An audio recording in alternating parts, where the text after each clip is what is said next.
Well, Matt, we'll go back to early this week. You had the opportunity to present Albert Adoma with a signed frame shirt from yourself and all the lads.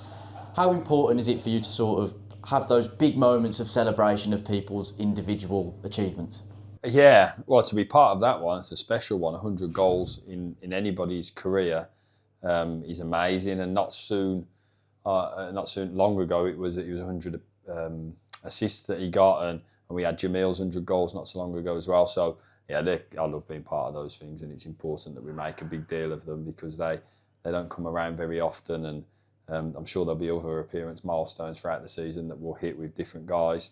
But yeah, those real kind of significant moments in anyone's career, to be part of it, we have to celebrate it because none of it comes easy. And when Albert started out 40 years ago as a young 16, 17-year-old, to then go on and get 100 goals, 100 assists, 700 plus appearances, like what a wonderful and magnificent career he's had. And of course, it's like London Buses, he might have made it 101 on Saturday, stepping off the bench. And speaking of stepping off the bench, you always talk about finishers, don't you?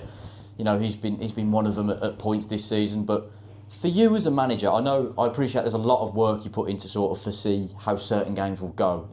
But for you as a manager to sort of turn your head and look back and see the likes of Albert, Jamil, Combs, I think that's like 1,600 professional games alone just in them three. But to see those three and all the others you can call upon, how good is that for you? Yeah, I think it's becoming a little bit more recognised, this whole finishers thing, but it is exactly what it says. Like, some things we are behind in rugby with, and that's one of the things, because they've been saying it in that way for years, and it's exactly what it is. And I'm glad that it's starting to get that kind of thing is changing a little bit, because the guys that finish the game are just as important as the guys that start the game. So I'm glad that that's starting to become more recognised. And for us, having, like you mentioned, those three, Rico didn't get on at the weekend, which again, we saw the qualities he's had when he came on against Fleetwood last week. I think having Courtney Clark there and the legs and energy that he gives the team, and Priestley coming on to shore things up as well at the end. So yeah, loads of good options and guys that are all chomping at the bit to then join that group of players. So that healthy competition is we're going to need that, because every single one of the lads are going to play their part, whether that's starting, whether that's coming on, whether that's been and just noticing something from the sidelines that can have a big impact. And there's been loads of occasions throughout my time where, I don't know, just little things have been picked up on from guys that maybe weren't starting or weren't a finisher that week, and that could have meant the world. So yeah, that's what togetherness is, that's what a squad is, and we're going to have to keep being that for all the challenges we're going to face. Yeah, that's helped us throughout the whole season so far and throughout your whole tenure. And we go back on the road this weekend to Accrington. I remember a couple of weeks ago you said Fleetwood away was, well, it's Fleetwood away. Is it sort of similar sentiments going to Accrington? You know, very tough game, and I think a team who've also won back-to-back games as well. Yeah, they're a good team. They are. I've watched a load of them now, and that doesn't surprise me because John's a really good manager and Jed's a really good assistant. So yeah, I think that they're in the best possible hands of that football club, with the people running things there, and they're good people.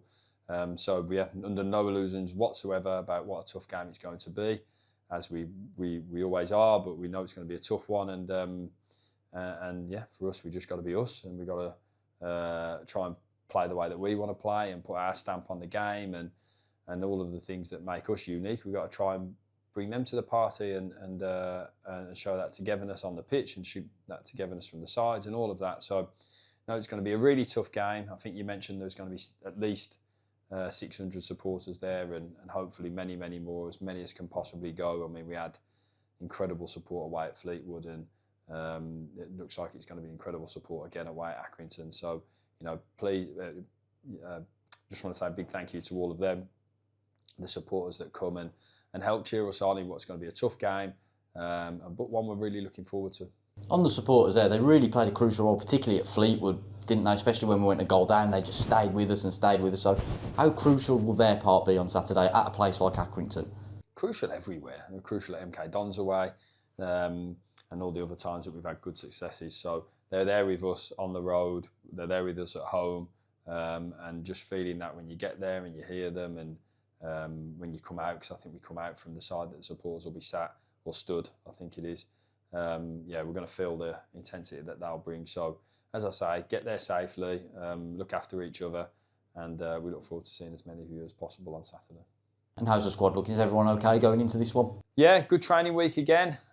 Just looking behind you at the board with names. Nothing to really comment on. There's a few bumps and bruises from Saturday's game that have kind of worked their way through the week and trained in full today. So no, all good. Squad's looking nice and thick, and you know, everyone, as I've said, challenging each other to get them spots. And finally, another celebration of perhaps how far the club's moving and progressing. Walsall women playing their first home league game of the season at the Pallet-Trap Bescot Stadium on Friday night. They had a great result in the FA Cup against Burton as well. Again, is that a sign of the continued progress throughout the whole club? And do you have a message for the girls ahead of that game as well? Well, good luck. That's the biggest one. I don't need my good luck message because they're doing brilliant things themselves. But yeah, good luck. Enjoy the experience and the occasion, and hopefully again, as many supporters come and support the women's team on and give them that potential push that I'm sure they're going to face against Chasetown. It'll be a really tough local derby game, so and one to look forward to. But amazing win last week against Burton. I'm sure they enjoyed that one. And again, it's great to see as a football club doing what we said we'd do, in kind of bringing on every bit of the football club as a whole as we possibly can, and to have the, you know, Paul and the staff down at the grounds people there getting that pitch ready for what will be a really good and enjoyable tough game. It's great to see. So good luck, enjoy it, enjoy the experience, and bring them 3 points home.